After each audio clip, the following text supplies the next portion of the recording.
بسم اللہ الرحمن الرحیم۔ السلام علیکم ورحمۃ اللہ وبرکاتہ۔ دوستوں، آج میں آپ سب کو ذکر کی حدیث سنانے والی ہوں انشاءاللہ۔ بسم اللہ الرحمن الرحیم۔ قرآن میں اللہ تعالیٰ فرماتے ہیں،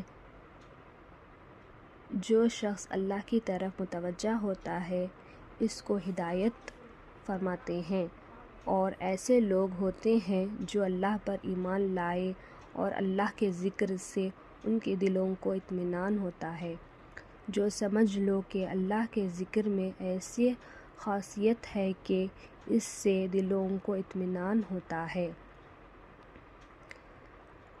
آپ لوگ کوشش کریں کہ اپنے بچوں کے ساتھ بیٹھ کر میری اس چھوٹی سی ویڈیو کو دیکھیں۔ روزانہ تھوڑا تھوڑا حدیث میں آپ کو سکھایا کروں گی، سنایا کروں گی انشاءاللہ۔ آپ یہ میرے چینل کو زیادہ سے زیادہ لائک کریں، شیئر کریں۔ جزاک اللہ۔